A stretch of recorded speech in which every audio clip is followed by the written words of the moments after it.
Blog Talk Radio. Yeah. What's up? This is Compete Street Radio, the barcode.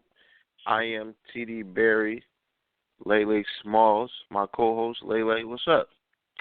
What's up? Are you excited about this week's episode? Oh yeah, definitely. Today we got a special scheduled guest this week. None other than veteran, long time. He's been doing this for a minute. Member of SONS, member of Innuendo, and now most recently member of R3, QP, Quantum Physics QP, that is. Scheduled to be on the show tonight. So yeah, definitely excited. And I mean, it's a lot going on in the battle world as always. Mm-hmm. As always. Did you see what was that? Did you see Cortez versus Sharon? Yes, I watched that. We were talking about that a little bit. I gave it to Cortez 2-1. How did you rate that battle? I actually gave that battle to Sharon. Which rounds did you give Cortez? I edged Cortez in the first, and I think he took the third convincingly to me. All right. I won't argue. I won't say convincingly, but I won't argue. Yeah, because I edged Sharon in the third. In the third, yeah. I think Cortez convincingly took the first. Sharon started off. I don't know. He started off kind of dry. Mhm. His first didn't really have nothing memorable to it. Right. It's like he was trying too hard or something. Mhm. So yeah, I ain't like Sharon's first at all. Cortez has been pretty active. Mm-hmm. Well, he made it out the vote, so. Yeah, he made it. He made it out the vote.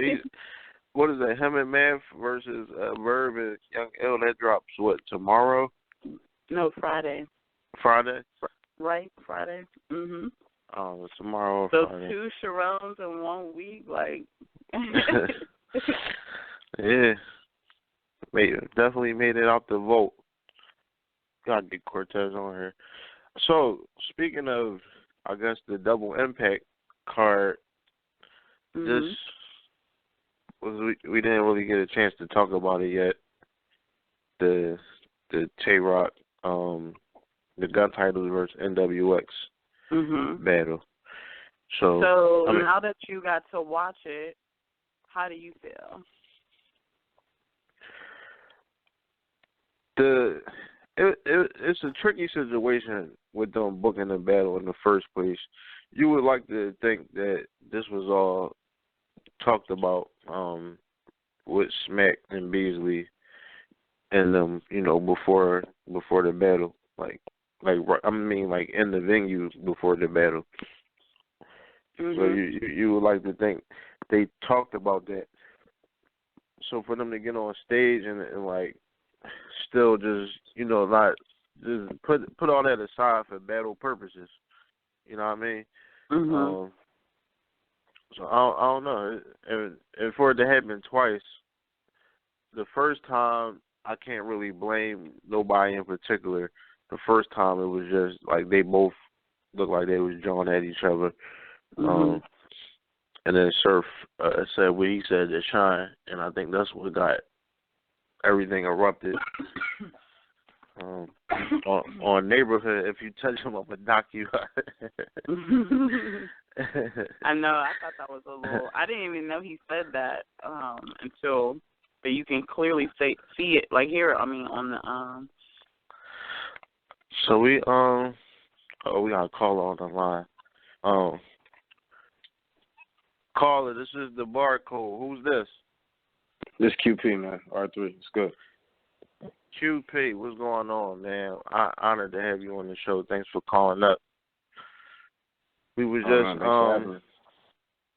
we were just over here talking about this Guntitles versus NWX situation, and I seen you had you posted a video to your page about Qleen addressing that. Like what was your whole take? Well, obviously you must agree to what Qleen was saying because you posted it. So what's your whole take on that situation? You saying that Tay Roc pretty much is being phony about it? Well, that's obvious, but I just kind of wanted to let Qleen address that because that's really more his platform, more so than mine. You feel me? I'm just more of the platform that he don't have a Facebook, so we put it up on mine because this couldn't wait. As soon as he got word of that, it was so real to him, he couldn't wait. So we dropped a live video on my feed. The world got it. They shared the shit like 200 times. They went nuts. He went nuts on Angry Fan. It's all facts, my nigga. So, shit, we kind of need to get that QP and Calicoe versus Guntitles going ASAP. Because if not, then that just kind of don't make sense. Like, that shit makes perfect sense. That's definitely something I would want to see. So you wouldn't be interested in hopping in the 2-on-2 platform? Nah, that's really more, you feel me? That's really more him and Calicoe, you feel me? That 2-on-2 battle. I wouldn't mind disposing of the niggas myself, but at the same time, I'm kind of more like a matchup dude. So if I was doing matchups, I would definitely want to see 2 Detroit niggas get rid of, Guntitles, especially niggas that got history. Like, Calicoe got history with them. Qleen got history with them. Like, it makes a lot more sense, you know what I'm saying? So. Okay. I definitely agree with that. I wouldn't mind seeing Qleen and Cal team up together. Against Guntitles, that'd be a crazy ass fucking battle right there. Yeah, I wouldn't mind seeing that at all. So y'all got R3 now. Who who's all in R3? I know it's a few. I think I seen the picture. Y'all looked kind of deep there. we deep as fuck, man. Let me see. Let me start with the fucking OGs. We got Bill Collector, Tone Montana, Qleen Paper, me, Reaper Rel, Brooklyn Carter, E. Pharrell, Paper, Impose. What am I forgetting, man? Fucking Woody. Can't believe I forgot my man Woody. He's one of the original members. What else? Woody is Paper. Shit, and then we still added Zilla. You know what I'm saying? We just added Zilla, Tone Montana. You know what I'm saying? Man out of Beloit and shit. Just added that nigga to the mix. So we expanding group and shit. We just we like entertainers. We like niggas that don't just spit bars, but niggas that got performance and niggas that cannot be battling. You feel me? Just like that. And be a hype man. I was clean and shit, clean in the background, getting hyped. So that's what this is. Yeah, that nigga silly as fuck. My nigga.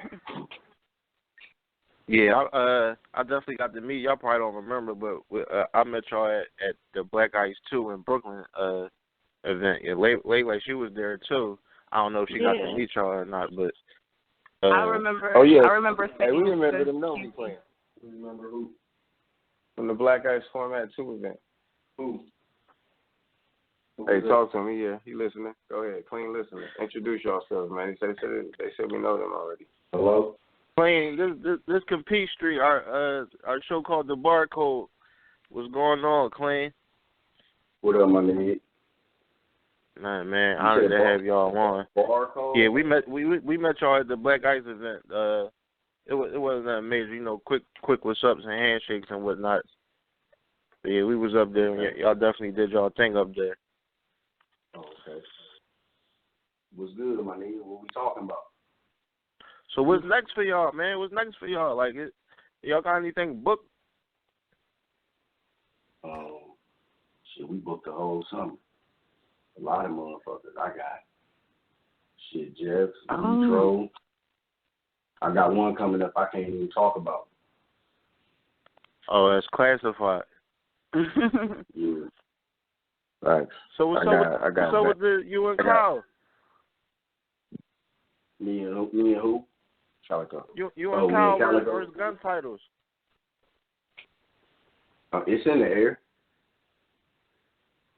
It's in the I air. hope that happens. We gonna make it happen before it's said and done. At the end of the day, we gonna make it happen.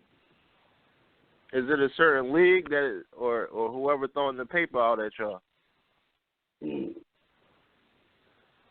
I mean, I guess the best platform to have it on would be Smack Show. Yeah, I hear that. Yeah, definitely gotta make that happen. So who else on the menu? You said you booked the whole summer. Like I said, so far, Jeff and Zetro. Then I got another dude like in June. I got to go back and look. So, but I mean, I'm out here though. What about you, QP? Who up next for you? I got Bangs on iBattle, May 8th. That's the same day that fucking Qleen's battling Jeff. Then I got Cortez on Homegrown in Connecticut a week later. You know what I'm saying? That's the same card. That's the same card me and Qleen on. Qleen versus Zetro, the owner of Homegrown Leagues. Then who else I got? I got this dude named 58 Names in Kansas City in June. That's the dude that Chilla Jones was stealing lines from and shit. That's the dude that came out to that New York battle and shit. Was on stage with me and shit. You know, a young dude with some bars, so I'm gonna give him a little light battling in Kansas City, or whatever the case may be. Then like Bricks on Bullpen. Like I was gonna fall back on the Bricks Bullpen shit for the simple fact that, you know what I'm saying, like John Doe, Black Ice Cartel, that's my home league, you feel me? And John pretty much don't fuck with anybody that use like effects on their shit. So if somebody out here using any type of effects on their like battle footage, then like John Doe does not want QP and Qleen, or you know, the QP and QP on their format. You know what I'm saying? It's kind of like a slap in the face to him. So, you know, I did sign the contract to battle Bricks on Bullpen, but you know, I'm not really sure. And then, you know, at the same breath, I get offered, you know what I'm saying, another unannounced battle on Black Ice Cartel, because that's where our headline events are going down at. You know what I'm saying? John Doe's paying that bread to get the matchups that people really want to see, versus me and Qleen just battling, you know, whoever these names is that we're saying, you know, or whatever the case is. I'm honored to battle Bangs, because I think Bangs is one of the greatest niggas doing it right now. Same thing with Cortez as far as, like, you know, the journey he's taking. So, you know, no disrespect to them at all. You know what I'm saying? But at the same time, like, we literally looking for, like, only headline main event feasts so that me and QP can, like, continue to climb the tier ladder, you know, to where we get mentioned in the same breath with all of the, you know, top tier, you know what I mean? So I don't think nobody's better than Qleen. You know what I'm saying? I think Qleen Paper is, like, one of the best, if not the best battle rapper when he gives you 3 rounds. So it's like, you know, we're just trying to just get on the stage, that's all. So... Okay. And your most recent one I seen was against Real Deal. Is that the most recent one you did? Yeah, Real Deal, and then I battled another cat named Blackwood Craze. You know what I'm saying? Then I just battled. You know, I just did some shit. Well, in the city that I'm living in, you know, Beloit, Wisconsin. I battled Pharaoh, you know, from Coney Island there, and then I also battled some nigga named Fat Folks. You know what I'm saying? Like, I'm just basically out here just, I don't know, just giving people what they want, which is I got to take care of my local fan base. I got to take care of, like, my national fan base. You know, so I'm basically just doing that, not saturating my market at all, but at the same time taking every single battle seriously, whether it's a Chilla Jones or a Blackwood Craze, pause, whatever it is, it's still going to be the same result. You know, freestyle rebuttals, and then, like, some of the craziest wordplay punchline shit you ever heard in your life, just for the simple fact that I created it. So, I mean, I should be the nigga that's really one of the nicest with putting the words together, if you think about it. So that's what I've been working on, so. So we had Real Deal on the show last week, and he spoke really highly of you. And how would you call that battle? Yeah, no, he beat me 2-1. You know, he was more prepared than I was. You know, though he had a verb the week before and shit too. Like I had battles the week before. It was just more like he definitely did his thing. He was more polished and shit like that. I mean, I like what I did out there. You know, especially with the improv freestyle, because I did not plan to freestyle my whole third. You know, I didn't plan to get Joe Powers like that. I mean, that was just all like improv. You know what I mean? Like, honestly, no disrespect to Joe Powers. You know, Detective Blacksmith, one of my, you know, favorite guys in grind time coming up. So, overall, he definitely beat me. You know what I'm saying? I got fans that'll definitely say I edged him 2-1 just because you can do this in this sport. When you go out there and just get 3 rounds of 80% of what you could do, then people will say, "Oh yeah, you got that. You edged him. Yeah, edged him 2-1 either way or whatever the case." But I'm a realist, and that's my bro. Like he beat me 2-1 fair and square. So that's what's up, man. That's a lot of people don't like to admit when they lose. So, that's how I call it. So adamant, when I feel I done won, I really go ham. Like with Chilla, like I promise you, like on everything that I love, like I just felt like I 30'd him, like his interviews, like his interview etiquette after I battled him, 30, like everything about that. Yeah, go ahead, do it. Yeah, whatever you need. No, I love how you started that battle.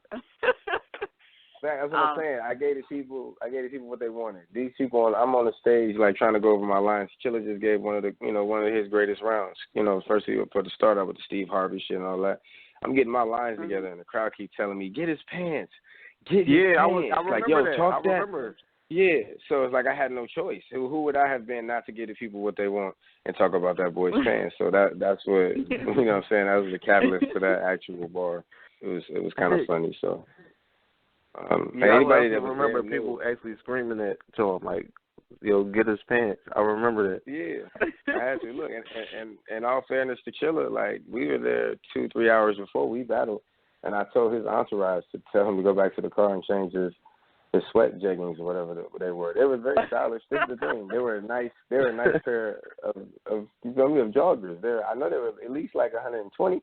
Feel me? So it's not the question of how much he paid. It was the question of the timing of which he wore them in a building where it's like, my nigga, you can't do this here. So we're going to have to talk about it. So I just feel like, with my first round being 6 minutes long, with the rebuttals, with me talking about what he was going to talk about, that it was a clear cut, like, I don't know, straight across the board. So shout out Chilla, you know what I'm saying? Because I was his boy after that. Before we battled, he was going to beat shit down my leg.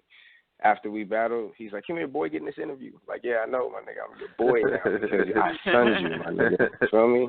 So, my nigga, shout him out, though. That nigga's still out there cooking, so he gave me the opportunity to be where I'm at now and shit, too. So, it is what it is.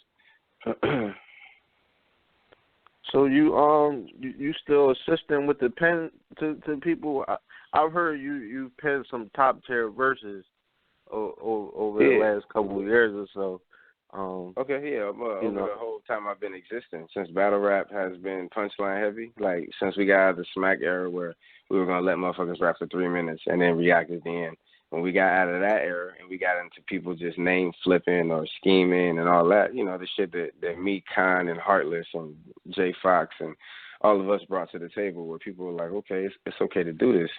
Like, since that era, I've been writing for people. The same way Caustic been writing for who he writes for, and different people that are, phonetic writers, or where you can write shit like, man, it's second nature. And especially if I'm not battling you, how easy is it for me to write for you and I don't have the pressure of actually battling that person? Then I'm really going to kill somebody. Like, did you think about this angle, buddy? Oh, you didn't, huh? I wouldn't have thought about it either if I were you, but since I'm me, I'm going to help you out with this and give this to you on the house for the simple fact that I don't even need you to pay me. The people I need to pay me are the people that don't have the formula, people who don't have the know-how to take, like, go to the grocery store, walk down the cereal aisle, and come out with punchlines that ain't cheesy.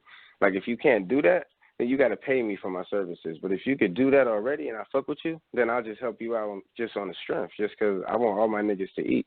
I wouldn't want somebody to stay back in the past caveman times like the original smack rappers and not evolve when I'm evolved. Like, it's like I didn't have performance and shit. So I'm hanging with Qleen. Why would I not get performance from Qleen? Like, so if you see my shit now, it's popping. And if you look in the background, Qleen is behind me in all my battles. So it's like, damn, you should know. That's where I get my performance from, right? So you should know when some of these niggas got bars, like, damn, these niggas got bars. This shit sound, oh, yeah, okay, if you hanging with me, then you going to have fucking bars. So that's just what it is to the end of time. Anybody that knows me, and it's like people that even battle rap sometimes get scared to hang out with me because I have that many bars, because everything is a bar. Life is a bar. So when we hanging out, we barring, just hopping out of the Uber or a cab or stepping into a restaurant or checking into the hotel suite, you know what I'm saying? Like, everything that it is, everything's a bar. So it's like, I don't know. I just have that impact on everybody around me. So if you jump in my inbox and say, hey, how do I do this or that, then depending on who you are, depends on what response you get back. So it's definitely a market for this shit. So, and I'm just making sure that there's quality control so people ain't out here punching wrong and reaching like that. That's like one of the few people that could reach. And I'm like, I know where you was going with that, so I'm going to react and go ham, go crazy, because I see where you was going. But it's not a lot of people that can do that. So people that can't do that, come holler at me so I can show you how to put this shit together. So, you know. I'm going to remember that. I need help. I'm going to remember that. That's it. Just jump in my inbox, depending on who you are, you feel me? Like, I'm not a person that charges an arm and a leg, even though the shit that I write body niggas. So it's kind of crazy. And then the arm and a leg, body niggas. Come on, you gotta just, everything is a bar. So that's a bar. Yeah, everything at the end of the day is just a bar. So that's how we like them. So do you think, like, people would say, like, writer's block and, like, NWX, they all write together? Like, I hear a lot of people say DNA has gotten better since he hooked up with K-Shine, and vice versa and whatnot. Like, so you think, is that true? Absolutely. And DNA is a nerd, so it's like, yeah, if you with K-Shine, you're going to do a lot of the writing, right? Like, I promise you, this is how it goes in real life. I'm the nerd and people I hang around. So guess who does a lot of the writing? The fucking nerd, the guy that actually sits there, like, with a pen and paper or with your phone, however the case it is, and you the dude that's coming up with all these crazy killer schemes, and y'all going into war together. So what is the other person going to do? Deny it? No, you're going to take it, make it your own, and go from there. And then, like, another thing, Saga. Saga is he's the umpire. He's the guy that calls the lines. When he's slipping, somebody's slipping, if you look back with his hands crossed behind his back, he's the dude feeding you the lines when you slipping, your transition bar, your transition shit that makes you remember, oh, yeah, that's where I was. If you look at Qleen versus K-Shine, Saga was feeding K-Shine everything, getting him out of the chokes that he didn't choke in, and helped him only choke 3 times. Because if it wasn't for Saga, K-Shine wouldn't have got through none of that shit. So it's just like, yeah, having a team helps you write. Now, writer's block is a little bit different in the sense that they're spread across the globe. So do they talk on the phone and shit? Yeah. Do they really help each other write a lot of schemes? No, not really. They just help each other with different things like, yo, you got anything for this? Or any ideas? Like that thing, like Danger Zone and Chilla don't write for each other. You know what I'm saying? Like, they don't need that. Chilla rather steal from somebody than ask somebody for help. That's on everything I love. You feel me? There's certain niggas that rather steal than ask for help. Chilla's one of them. Danger's another one of them. Like, they rather do that. So, you feel me? It's 2 different types of groups. NWX is a cohesive writing unit, whereas writer's block is, a bunch of dope niggas that, are losing a lot of steam as of late, minus Rum Nitty, I guess you could say. You know what I'm saying? Because he cooking now. You know what I'm saying? He didn't slim down. You know what I'm saying? Chubby Rum Nitty. Or solid Rum Nitty versus, the skinnier Rum Nitty. Skinny Rum Nitty's cooking. So shout him out because that's a whole different nigga. So, you feel me? Mm-hmm. Shout that nigga out. Everybody start cooking when they get skinny. And that's the danger effect. Yeah. Yeah. It's a formula behind that. I'm not going to be out here snitching and shit, man, blow it out of proportion or whatever, but just know what I'm saying to you. You feel me? Like, just know what I'm saying to you. That's all I'm saying. So, it's whatever. And then some people celebrate it by saying, yay, but then some people, you feel me, they wouldn't know it by that name. You know what I'm saying? So maybe the yay owe an explanation, but, I mean, I'm not going to keep speaking on it, my nigga, but yeah, what else? What else we talking about here? Well, still innuendo with me to the core and shit. Yeah, I was just about to ask you what's up with innuendo. Are y'all still a unit? Exactly. Me, Super Black from Alabama, you feel me? Fresco. Everybody know Fresco, you know what I'm saying? He cooking and shit. And then, we got our first lady, Marasha, you know what I'm saying? And she, you know what I'm saying? She gets cooked Miss Merck and shit. So, we got the team. The team is still strong or whatever. We got people putting in applications every day, getting them shits denied like a motherfucker because I just can't let people into the crew. You feel me? I just can't let people into the crew that's not solid. Like, it's not just rap. Like, I need you to be a solid person in real life because this shit turns into real life to a certain degree. So, with the yellow tape fiasco, with all the people that I fucking raised up from the dead, and when I took Bonnie out of fucking man pants and put her in the fucking girl clothes and flat ironed her hair and all that good shit, it's just like, then she chose up to Newborn, who never booked a battle or did anything or wrote whole rounds for her. It's like, damn, I got to make sure I don't keep no snakes around me now. So it's like, I'd be quick to tell somebody, like, nah, you could be an affiliate, but you can't be in this until I know for a fact, like, you a solid person, like QP solid. Like, I ghostwrite for so many people, and how many people got aired out since I've been rapping and been out? Like, who? Bonnie? Oh, okay. Bonnie got aired out. Who else got aired out? You know what I'm saying? Like, I write for a lot of motherfuckers. So for me to be a snake or not solid, like, I guess a lot more people will be outed and a lot more screenshots and emails and PayPals, but that's never going to happen because I'm a solid motherfucker. And for me to go out and be like, yeah, I wrote for you, you got to be like a piece of shit person for me to go out my way to be like, yeah, this bitch ain't shit without me. So, you know, Bonnie has since reformed herself and realized who I was to her. And, you know, that 3-0 body bag I put her in, you know, Slash, you know, still big up in her in interviews and shit. Like, that's big because I could have just been like, yeah. And I could have just rapped different the whole time and just disrespected her how Tay Roc disrespected C3 or C4, whatever her name is. I can't remember because there's so many C flips. You feel me? But that's what I'm saying. I didn't even do that. So shout her out for that. Shout out Bon Bon. Are we going to see you versus Born? Like, y'all been... Listen, this is the thing. I was taking, I got Norbs offered me Born like a couple months ago, right after I had battled Chilla, and I was kind of on a high horse because, you know, I thought I had what Chilla had said about Born. So now I was thinking, like, I just killed Chilla. He wouldn't even look Born's way. Who would I be to battle Born? And I told Norbs, like, grab a piece of sticks and a spool of string, plastic, fly kites. So basically was telling him in short, I'm not doing it. And then it's like, I really do need to battle Born. You know what I'm saying? I ideally need to battle Born because it's something that the world needs to see. And Born probably will beat me because he should take all of that negative energy and harness it into bars to put me under the ground. You know what I'm saying? And me, I'm just going to take it lightly because I know I have the edge on him in real life. I'm a cooler person. I'm taller. So I'm not to this bitch. Put on the fucking stroke. Whatever the case may be, it's just like, damn, Q, you got him in life, so he got to kill you with this nerdy rap shit. Like, he got to step on this stage and tell you you're not a real pimp because your hoes be talking slick back. Yeah, I wrote that because I writ that. And he need to come tell me that. He need to get through Bonnie, hop out her stomach, you feel me, and, like, give me that work, you feel me? Like, feel me? That's what he needs to do. And I think he can do it. I'm not the nigga that, you feel me, the downplay. I know he can do it. So shout him out for that. That needs to happen on Black Ice anyway. I think I'd rather stay away. Me too. You know, I think it would be a loyalty thing to John anyway, so, because he resurrected Newborn's career many a time, so it's only fair. What about JC? Yeah, JC, this is the thing. See, you're already talking about stuff I can't announce. So like I said, Black Ice Cartel is the home league where all of the battles go down that you want to see. A lot of people want to see those letters versus them letters, so you will see the letters P, Q, C, and J, not in those particular order, like against each other on a platform that y'all want to see it on. So, I mean, I can't make announcements, but, I mean, I guess damn near, you feel me? So. Gotcha.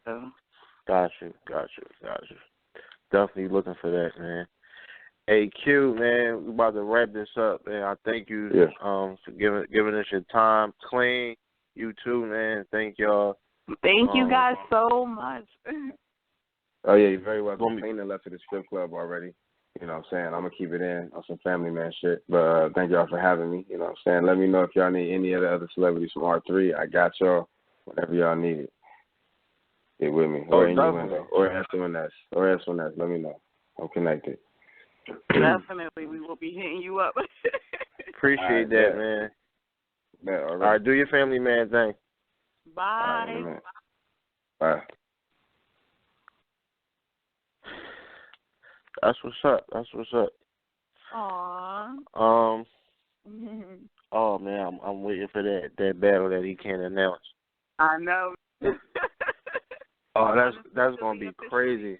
That's gonna be crazy. I want, like when is the thing now? When we have to be there. About to wrap this up for this week. Maybe next week we'll give you a back to basics recap. You didn't get to watch that yet. Maybe we'll check that out. What you think? I think so. I think that'll be good. And then next week we'll also possibly might have a special guest, and we'll talk about the card that's happening on April 30th. I forget the name of the card, but it's in the Michigan one. Oh yeah, the Michigan card.